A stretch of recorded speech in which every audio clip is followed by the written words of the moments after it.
A esto me estaba refiriendo. Es esto por lo que vamos a pelear. ¡Vamos a pelear!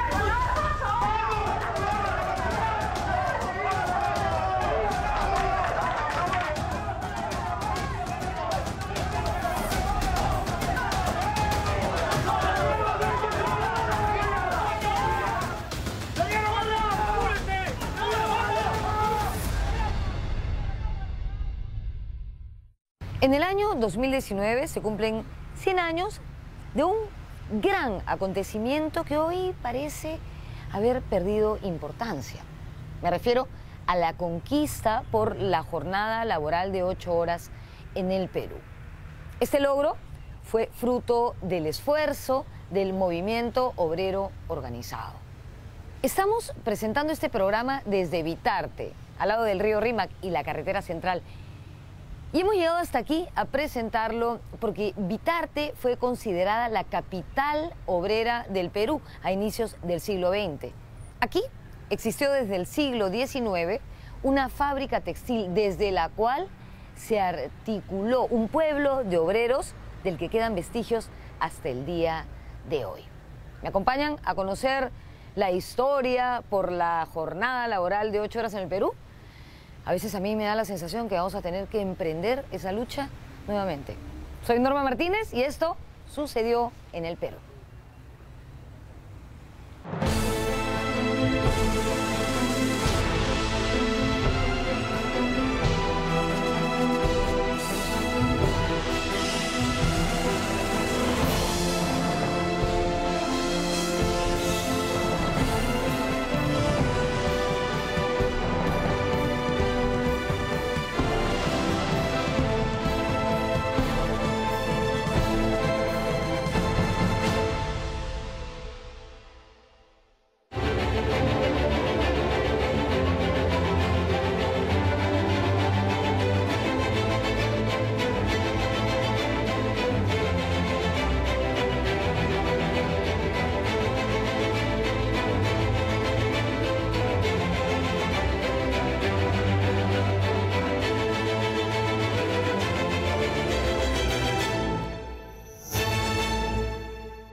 La revolución industrial fue un fenómeno que afectó a todo el planeta.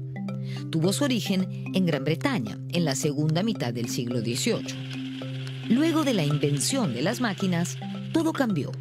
La industria, la vida cotidiana de las personas, la economía.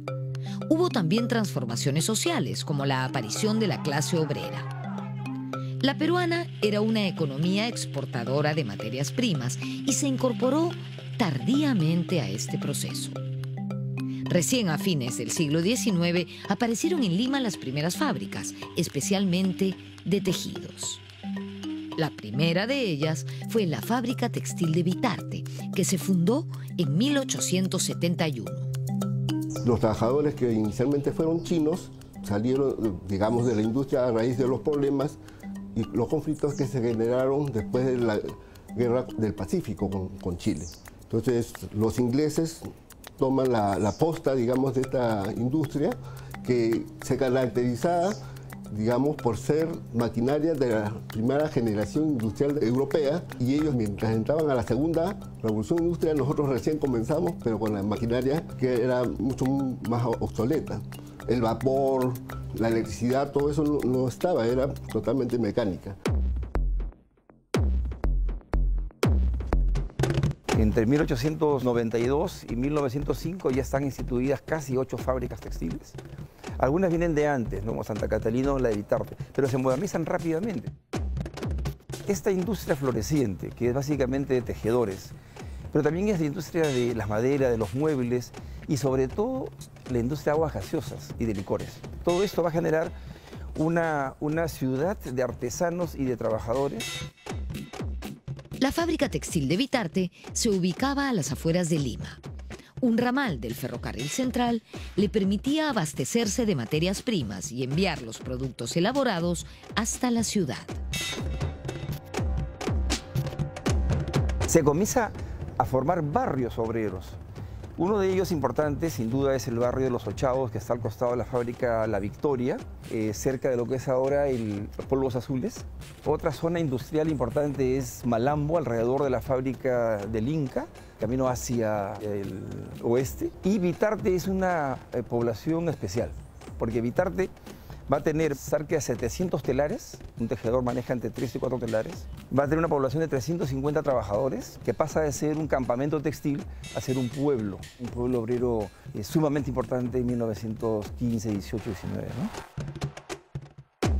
La comunidad obrera que se instaló con la fábrica textil eran un alto porcentaje de inmigrantes, pero también muchísimos peruanos venidos del norte chico, del sur chico. Era bastante heterogéneo la comunidad obrera. En esa época el apogeo del algodón peruano servían de vendas en la Primera Gran Guerra. En 1896, los trabajadores de Vitarte se declararon en huelga debido a las malas condiciones de trabajo.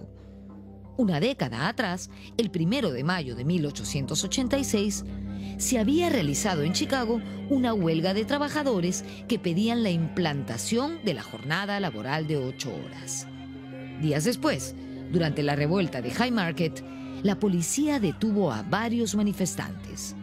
5 de los detenidos fueron ejecutados, pasando a la historia como los mártires de Chicago. En el año 96, presionados por estas jornadas tan largas y con salarios más bien exiguos, se da la primera manifestación de reivindicación de los trabajadores. Ellos hacen una huelga, por primera vez la fábrica enfrenta una huelga y 6 dirigentes textiles son condenados por 6 años de cárcel, acusados de estar saboteando la producción textil de Vitarte. Si las 8 horas para la Internacional Mundial tiene su origen en los mártires de Chicago, en el Perú podemos encontrar que esta carcelería de 6 trabajadores de Vitarte en el 96 es algo así como la partida de iniciación de esta movilización por bajar la jornada. Como consecuencia de aquellas luchas obreras, se reconoció la jornada laboral de 8 horas en los Estados Unidos. En un principio, este movimiento reivindicativo estuvo influenciado por grupos anarcosindicalistas. Ellos fueron un sector que derivó de los anarquistas originales. El anarquismo se puede definir como una serie de corrientes que tenían en común un fuerte cuestionamiento a la idea del Estado. O sea, ellos consideraban que el Estado debía ser destruido y reemplazado por una comunidad agrarias y también de talleres artesanales que reemplazaran las funciones de ese Estado. Y eso significaba que tampoco participar en partidos políticos, no organizar ningún tipo de forma de organización que implicara algún tipo de jerarquía al interior del movimiento obrero. Entonces eso significaba que inclusive los sindicatos, como habían dirigentes, ¿no? Esto no debía existir. Dentro del anarquismo, un sector del movimiento obrero tomó conciencia que no avanzaban mucho, ¿no?, en esa dirección. Ellos evaluaron efectivamente que los sindicatos sí podían cumplir un rol importante para lograr obtener sus reivindicaciones y avanzar en su lucha. Este movimiento se desarrolló sobre todo en países como España e Italia, que justamente son 2 de las migraciones más importantes que vinieron a América, principalmente a Argentina y Chile, y en menor medida al Perú. Entonces, a fines del siglo XIX ya se habían instalado en Lima algunas fábricas, como las de Vitarte, Santa Catalina, San Jacinto, La Victoria y El Progreso. Y en 1905, la fábrica El Inca en el Rímac.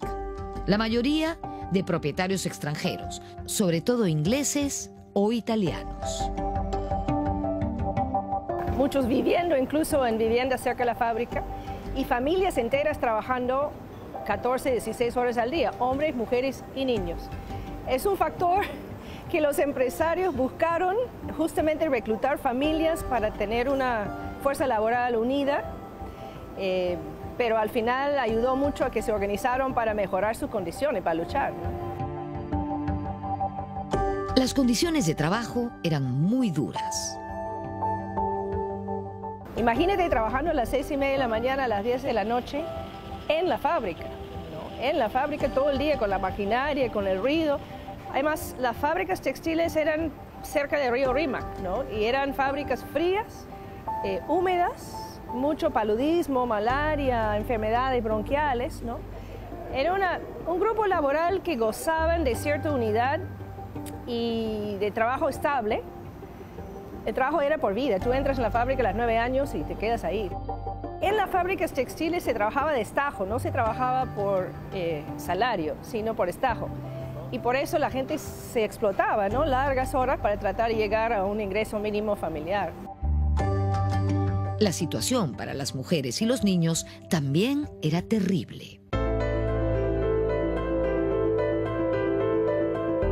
En el caso de los textiles había un alto porcentaje de mujeres trabajando en las fábricas. Al inicio del siglo entre 15 y 20%, llegaban en algunos casos hasta 60% de trabajadores mujeres. Y en algunas fábricas la mitad o más de niños, o sea, personas de 9, 10, 11 de edad, trabajando la misma jornada. Donde trabajaban las mujeres, los tarifas eran más bajos. En este contexto, en 1887, un grupo de trabajadores panaderos, inspirados en la prédica de Manuel González Prada, decidieron organizarse y formar el primer sindicato en el Perú. El sindicato Estrella del Perú o Estrella Roja. En esta etapa auroral destacó el rol de los dirigentes panaderos Manuel Caracciolo Lévano y su hijo, Delfín Lévano. Lo que ocurre es que Manuel González Prada se convierte en anarquista en España, en Barcelona, que es justamente uno de los bastiones fundamentales del anarquismo europeo. Al retornar González Prada al Perú, él se incorpora a un movimiento obrero anarcosindicalista que ya existe. Él no lo hace de manera militante como miembro, digamos, no era un obrero, pero él lo hace a través justamente del periodismo.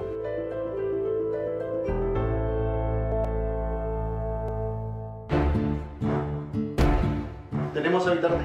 Listo, aliado, todo listo. ¿El Callao? El Callao está listo para luchar. ¿Pero qué es esto? Ven, compañeros, a esto me estaba refiriendo. Es esto por lo que vamos a pelear. Mañana juntos, cuando vayamos a protestar todos, esto es lo que vamos a defender. Y tenemos que hacerlo por nuestras familias, por nuestros amigos, por los que ya no están acá. ¿Me entienden? ¿Contamos con el Callao? El Callao está listo para luchar. ¿Tenemos al lado norte? ¡Lo tenemos! ¿Pitarte? Listo, aliado. Entonces, compañeros, ¿qué es lo que vamos a hacer mañana? ¡Vamos a ver!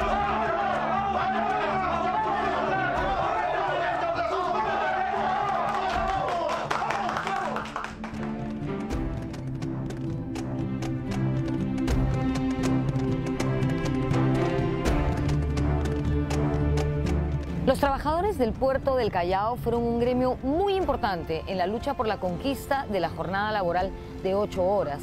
En 1904 tuvo lugar la primera huelga exigiendo ese derecho y ocurrió aquí, en el Callao.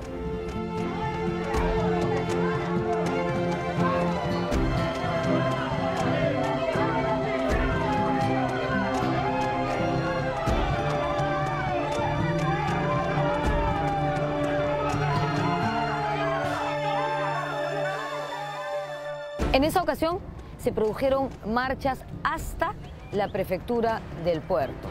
En una de esas jornadas falleció Florencio Aliaga, trabajador portuario, primer mártir del movimiento obrero en nuestro país.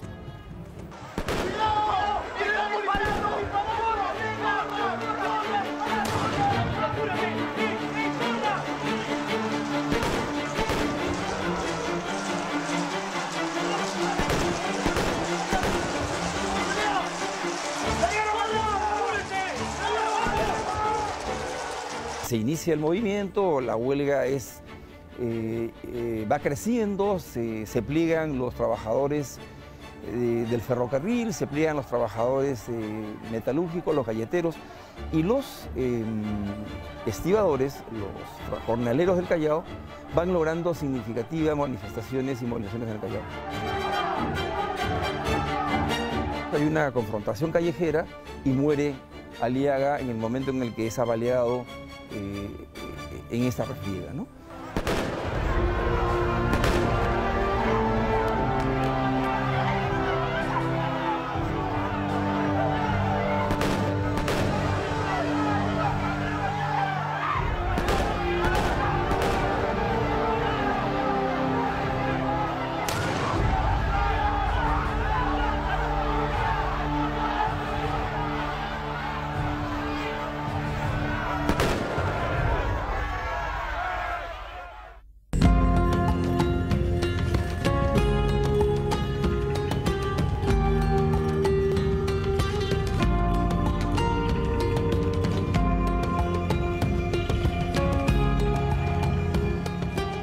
Estamos en el local de la Federación de Obreros Panaderos Estrella del Perú, que queda en la cuadra 5 del Jirón Guanta, en el corazón de los barrios altos.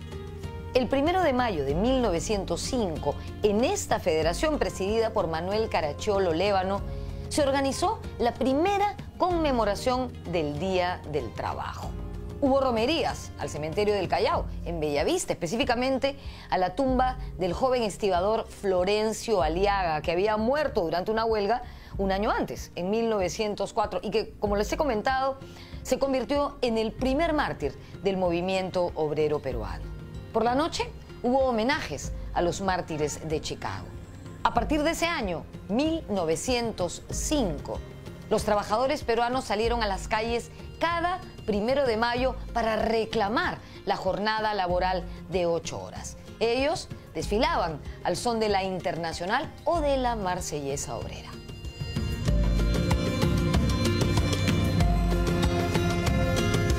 Era 1905, donde ese feriado no existía. En un momento en el cual la lucha por las 8 horas estaba en primera línea, ¿no? Entonces hay un vínculo muy estrecho entre las 8 horas y el 1 de mayo. Se convierte el 1 de mayo en un momento para llamar a filas, para conglomerar, unir a los trabajadores en pos de este objetivo. Entonces lo interesante es que ese 1 de mayo implicaba que los trabajadores en la práctica hicieran huelga, es decir, que no fueran a trabajar para poder asistir a los actos de conmemoración. Cuidado, hijo, no me maltrates eso. Mercedes, hola, ¿cómo estás? Bien, acá. Vas a estar en la reunión de la noche con todos. Ah, sí, de todas maneras, tengo que terminar eso. Alberto, Carmen también han confirmado estar presentes. Ay, qué bueno. En 1904, el presidente José Pardo le encargó a José Matías Manzanilla la elaboración de un proyecto sobre leyes laborales. En ese periodo se aprobaron aproximadamente un paquete de 10 leyes que iban desde el trabajo de mujeres y niños, los cuales fueron reglamentados simplemente no por explotación, sino porque como eran considerados inferiores y más débiles que los hombres, debían pues dárseles mejores condiciones laborales. En el Perú la primera legislación laboral es presentada recién en 1905 por José Pardo, y antes no había legislación laboral en sentido estricto en una propuesta moderna.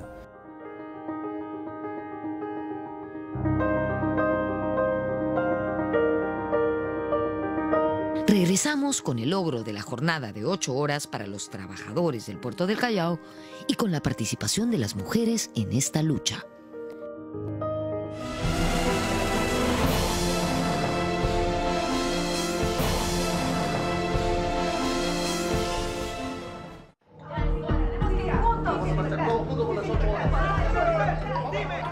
En abril de 1911 estalló el primer paro general en Lima. Este se realizó en solidaridad con los trabajadores de Vitarte, que habían sido maltratados por tropas del gobierno. Cuando los trabajadores de Vitarte y estas 7 plantas textiles se movilizan apoyando a Vitarte, finalmente el que se les concede la rebaja de 14 horas a 10 horas, tenemos el surgimiento de una organización independiente autónoma claramente anarquista que se llamó las Cajas de Resistencia. Se funda una en Vitarte en el año 12, se funda en Santa Catalina, se funda en San Jacinto, se funda en la Fábrica del Progreso y la Victoria. Y el nacimiento de la Caja de Resistencia textil de Vitarte, se llamaba Unificación Textil de Vitarte, les dio la posibilidad de generar un nuevo cuerpo de líderes. Entre ellos estaba Alberto Fonquén, uno singularmente importante, Juan Híjar, y Noé Salcedo, Carrión.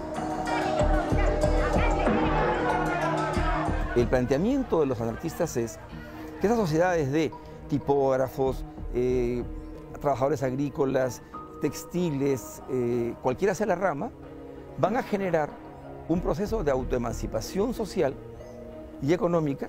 Es la utopía anarquista. Es decir, no es el asalto al poder, es la capacidad permanente, diaria, de ilustración, autoformación en el arte, en la cultura y en el indeclinable esfuerzo por alcanzar un desarrollo de los derechos de la mujer, de los indígenas y de ellos mismos, lo que generaría una sociedad de productores libres. El Teatro Obrero se crea en el año 1911. Se forma la Asociación Artística Vitarte, el canto, la música, el teatro. No solamente era teatro, inclusive lo construyen y es lo que más adelante es el Cine Vitarte. Hasta ahorita existe ese teatro.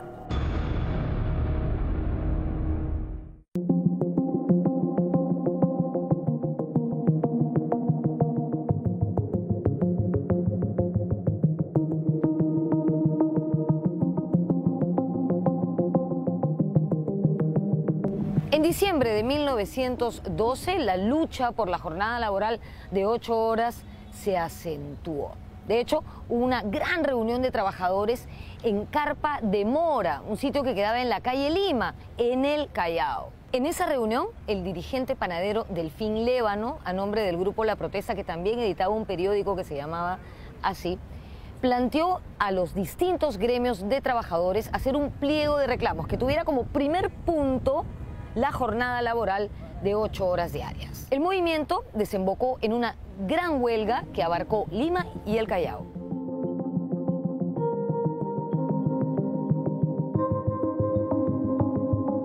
Fue así que el 10 de enero de 1913 se emitió un decreto mediante el cual los trabajadores del puerto del Callao fueron los primeros en obtener la ansiada jornada de 8 horas diarias de trabajo. Esto ocurrió durante el gobierno del presidente Guillermo Billinghurst. La empresa de Muelle y Dársena pactó una solución mediante la cual sus trabajadores tendrían la jornada laboral de 8 horas, además de un aumento de 10% en sus jornales y un auxilio en caso de accidentes.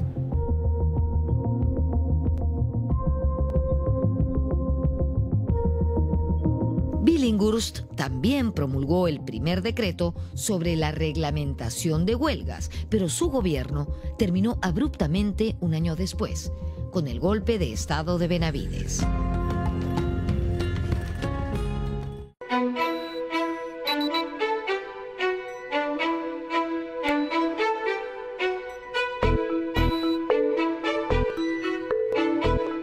Estamos en Vitarte, al lado de la antigua estación del Ferrocarril Central, este edificio amarillo.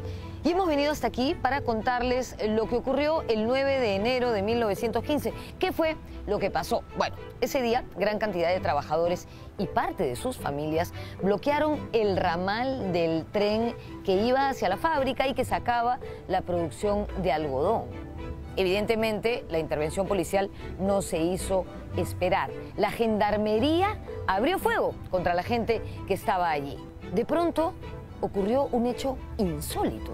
De un vagón del tren bajó nada menos que Andrés Avelino Cáceres, ya anciano, bordeando los 82 años, y fue él quien de manera enérgica detuvo el fuego.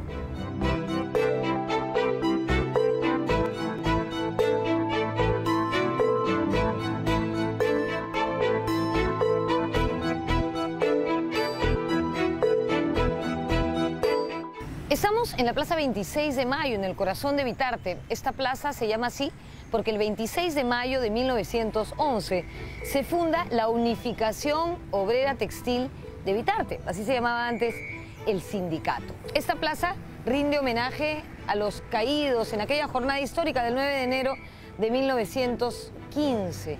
Antonio Miranda, Faustino Carrión y Andrés Vilela, que cuando participó de la huelga y de la lucha tenían solamente 14 años. Ellos tres son, sin duda, mártires del movimiento obrero peruano.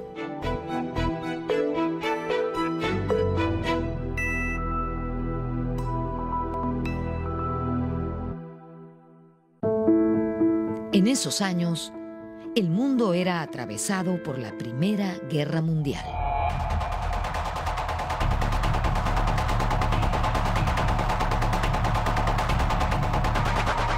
La Revolución Rusa de octubre de 1917 fue el otro acontecimiento internacional que influyó en el plano local. En el Perú, las huelgas no fueron solo en la capital, sino en todo el país. Pueden destacarse Trujillo, Barranca y sobre todo Huacho. En noviembre de 1918, el gobierno de José Pardo estableció la llamada Ley Manzanilla, que decretaba la jornada de 8 horas para las mujeres y niños. La implementación de la jornada de 8 horas para mujeres y niños trae consigo que en todas las fábricas textiles y en otras también haya problemas de desabastecimiento de materiales. Los hilanderos no tienen material para trabajar su destajo porque los niños ya no trabajan 10 horas sino 8 horas y los tejedores no tienen tampoco la posibilidad de que cuenten con hilo para tejer porque las mujeres que trabajan de hilanderas no le pueden abastecer.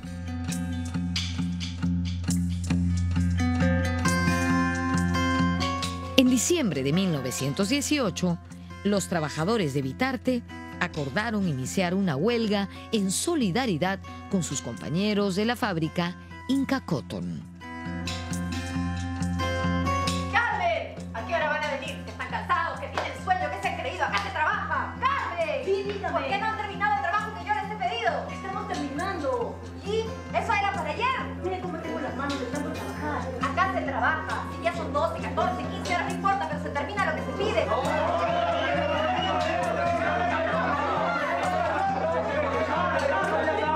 Alto, compañeros.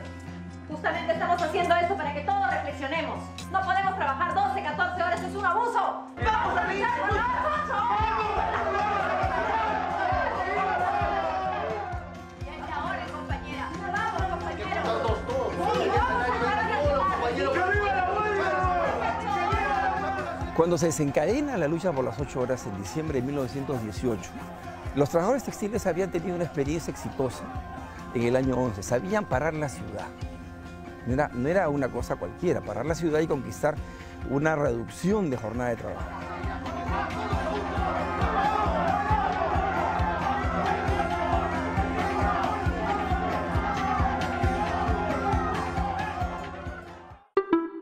Los obreros formaron el Comité Textil de la Huelga por las 8 horas.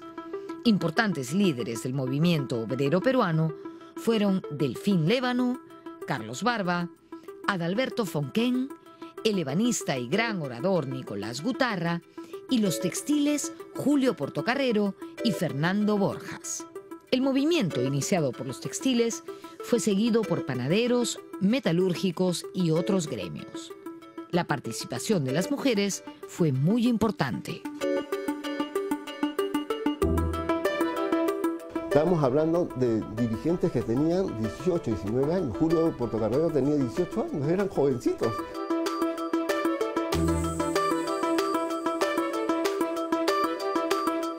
La diferencia de ingresos entre hombres y mujeres, que era muy grande, no era materia de conflicto porque eran mayormente familias. Entonces el ingreso de la mujer, los niños era complementario al ingreso del papá o el tío o el abuelo.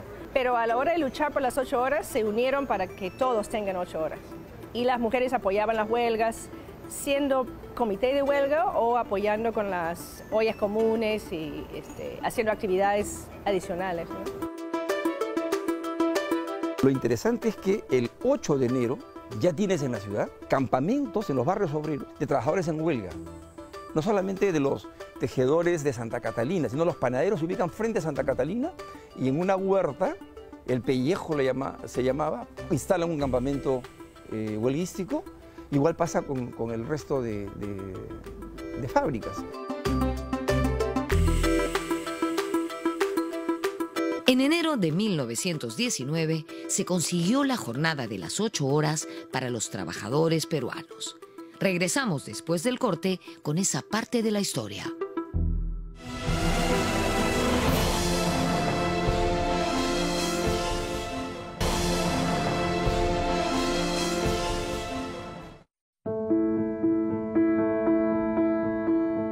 Las huelgas se sucedieron a partir de diciembre de 1918 y el 13 de enero de 1919 se inició el paro general, que se extendió hasta los días 14 y 15 y abarcó Lima y Callao. Los huelguistas se concentraron en diversos puntos de la ciudad, como el Parque Neptuno y los alrededores de las fábricas.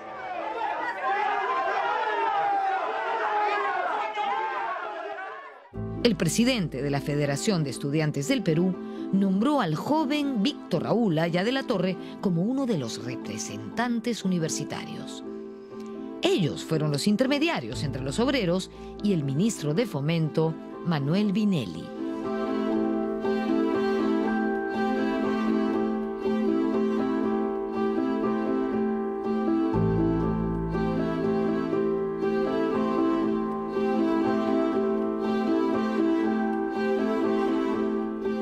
Estamos en el Parque Neptuno, que queda muy cerca de la Plaza Grau, al lado del Sheraton, del Museo de Arte Italiano, frente al Museo de Arte de Lima, en pleno corazón del centro de Lima.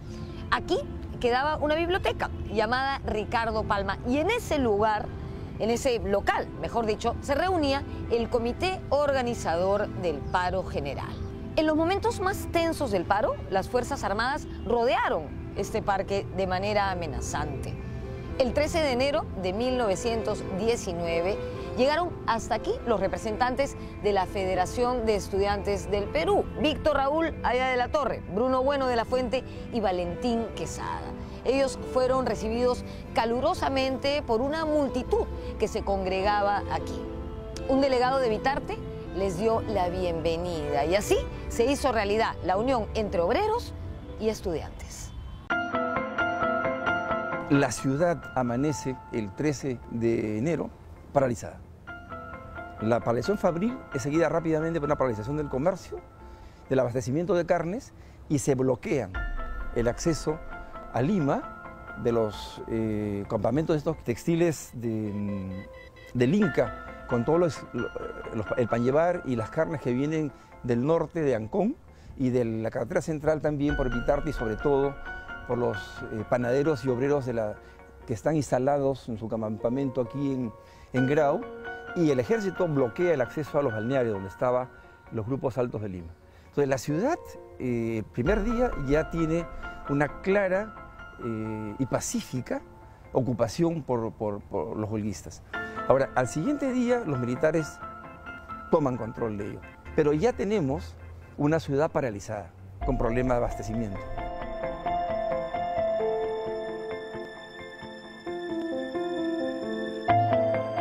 El 14 de enero de 1919 tuvo lugar el paro general. En esa jornada se arrestaron a huelguistas y se prohibió la reunión de grupos, excepto en este parque, que funcionaba como una zona inmune, algo así como una zona liberada para los obreros.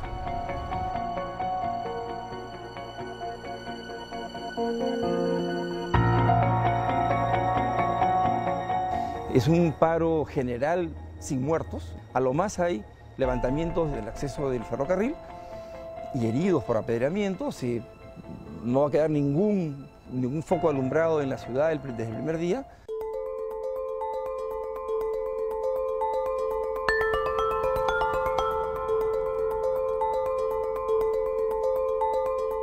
El paro general del 14 de enero afectó a toda la ciudad capital. Lima y Callao quedaron paralizadas, se suspendieron los servicios, los comercios cerraron. Las Fuerzas Armadas patrullaban la ciudad amedrentando a los huelguistas, mientras sus dirigentes se encontraban reunidos con el ministro de Fomento, Manuel Vinelli, cuyas oficinas quedaban en una zona del Palacio de la Exposición, actual Museo de Arte de Lima. O sea que el núcleo de todo ese paro general estaba más o menos en esta zona.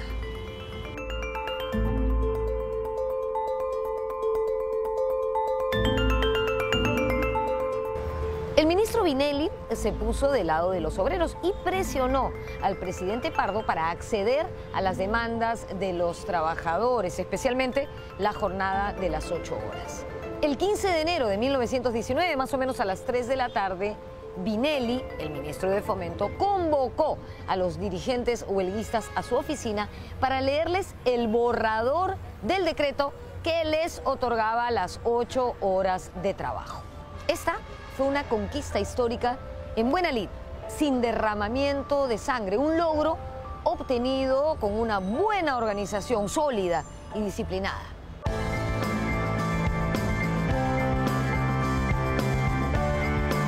El 16 de enero todo volvió a la normalidad. Ese día, los personeros de varias fábricas de tejidos de lana y algodón se reunieron junto a Haya de la Torre y acordaron la formación de la Federación de Trabajadores de Tejidos del Perú. Entre mayo y agosto del año 1919, los jóvenes periodistas José Carlos Mariátegui y César Falcón publicaron el diario La Razón, donde defendieron el cumplimiento de la jornada de 8 horas, la fundación de la Federación Obrera de Lima y la famosa huelga general por el abaratamiento de las subsistencias. En los años siguientes se crearon las universidades populares y se inauguró la fiesta de la planta en Vitarte, dos importantes gestas ligadas al movimiento obrero peruano.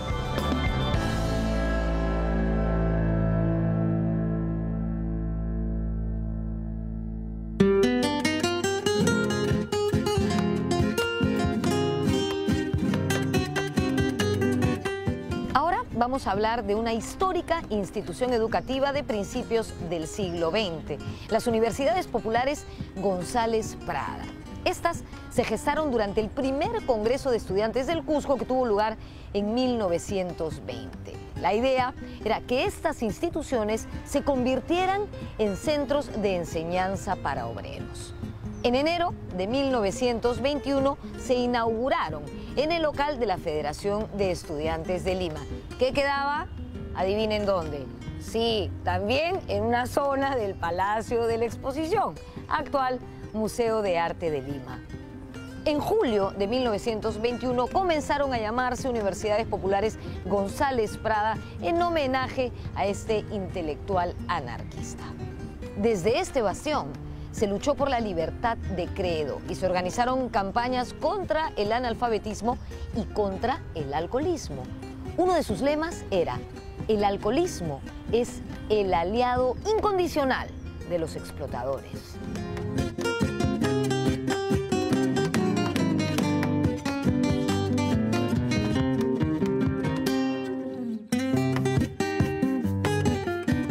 En Vitarte hemos encontrado otro lugar histórico, el local donde funcionó la Universidad Popular González Prada. Es este, que está aquí detrás de mí.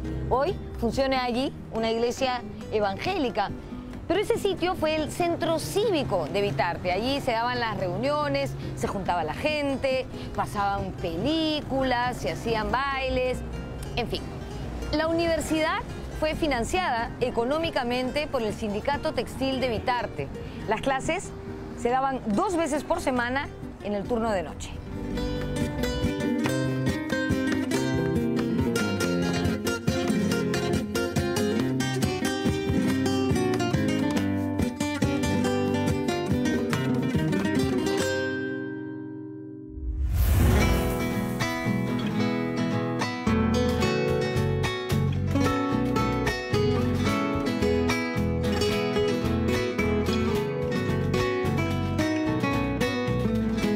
La fiesta de la planta se realizó el 25 de diciembre de 1921. Sí, en Navidad, en clara oposición a la celebración de esa fecha. Aquel día, Vitarte se engalanó. Se adornaron las calles, se prepararon bombardas. Hubo delegaciones de obreros de otras partes de Lima que llegaron hasta aquí y fueron recibidos con mucho entusiasmo en la estación del Ferrocarril Central de Vitarte. También llegaron algunos profesores de la Universidad Popular, entre ellos nada menos que Víctor Raúl Haya de la Torre.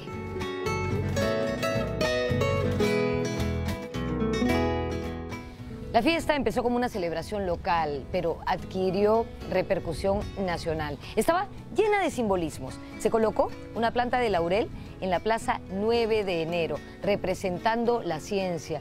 Y se plantaron árboles como homenaje a la naturaleza frente a la deshumanización.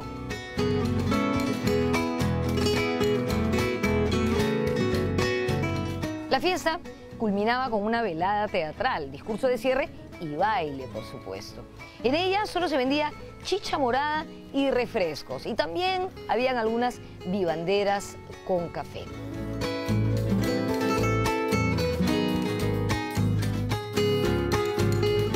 La fiesta de la planta nace en el seno de una trayectoria de autonomización de los trabajadores y con presencia de los estudiantes en la Universidad Popular. Esta fiesta implica la movilización hacia Lima de cerca de 5.000 familias de trabajadores, y en Vitarte llegan las delegaciones ya como federaciones de gráficos, de portuarios, de panaderos, sobre todo de textiles y de choferes, porque ya hay líneas de choferes, y se desarrolla en Vitarte una entrada con sus estandartes y sus bandas de música de estilo criollo o andino al campo deportivo. Ahí se sembraron los primeros árboles, ahí se recibieron las delegaciones, ahí se hicieron la poesía, el teatro y luego el baile general, que logran que el Sport Vitarte les preste su cancha deportiva, instalan ahí una glorieta y durante 10 años ese lugar va a ser el espacio en el que se van a manifestar las formas de autoexpresión y reflexión del movimiento de artistas, trabajadores e intelectuales más importante de los años 20. Es ahí donde se despliega lo que podemos llamar el pensamiento social desde el corazón del movimiento de los trabajadores y artesanos. Esa experiencia del año 22 tiene un atractivo enorme porque cuando van a competir en Vitarte, compiten los mejores jugadores de la Alianza Lima con los mejores jugadores de los clubes deportivos de la Liga.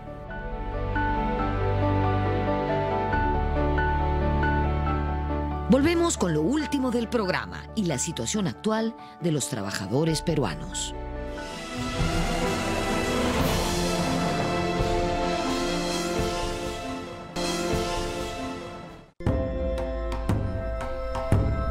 La fábrica textil de Vitarte cerró en 1968. Tiempo después, un grupo de vecinos y veteranos dirigentes obreros iniciaron una campaña para que los restos de la antigua fábrica se conviertan en museo y el pueblo de Vitarte sea declarado monumento histórico.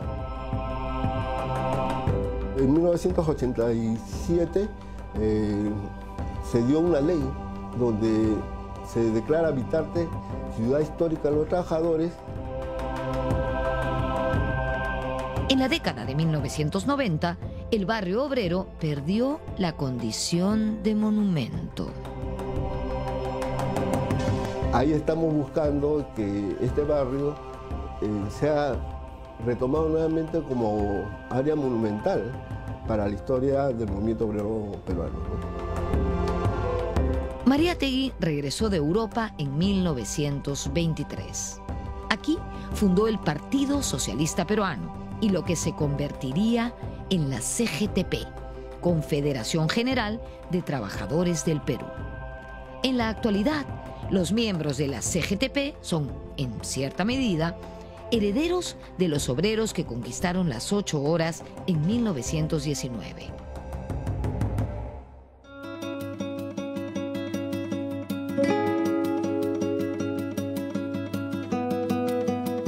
El Perú tiene una de las economías informales más grandes del mundo.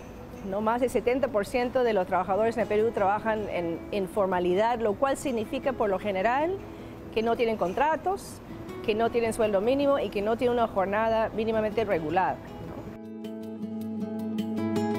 ¿no? Las mujeres que trabajan en el sector formal todavía tienen la doble jornada porque terminan de trabajar y tienen la economía de cuidado de sus hijos, de sus padres, de sus parejas, de sus casas. Y todo ese trabajo que hace la mujer en el Perú no remunerado y muchas veces no reconocido. Los trabajadores que son miles y miles que están en la agricultura a través de los grandes proyectos como Chamuchic, entre otros, trabajan más de 8 horas en condiciones realmente muy preocupantes. De igual manera los trabajadores de la selva que están en la palma de aceite trabajan 12, 14 horas. Hay varios sectores exportadores en el Perú, varias industrias, y una de ellas es nuestra industria textil, que ahora tiene que competir con todo el mundo. Estamos globalizados, entonces Perú compite con Bangladesh y Malasia, otros países de Asia, etc. Y los empresarios recurren a tener marcos legales más flexibles, en lo cual básicamente la explotación del trabajador se hace para tratar de ganar en este mundo más competitivo, ¿no? Porque en este sector en el Perú no hay derecho, no está garantizado el derecho a sindicalizarse. A pesar de que Perú es miembro del OIT y que se reconoce la libertad de sindicalización, pero son sectores en los cuales la competencia global lleva a seguir explotando al trabajador 12, 14, 15 horas al día.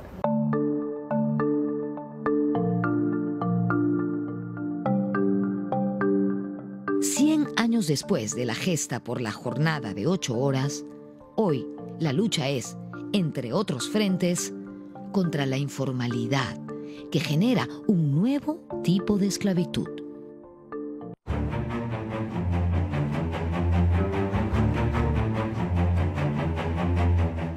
Hemos visto hace poco jóvenes trabajadores encerrados en un local, calcinados porque el dueño no los dejaba salir del trabajo.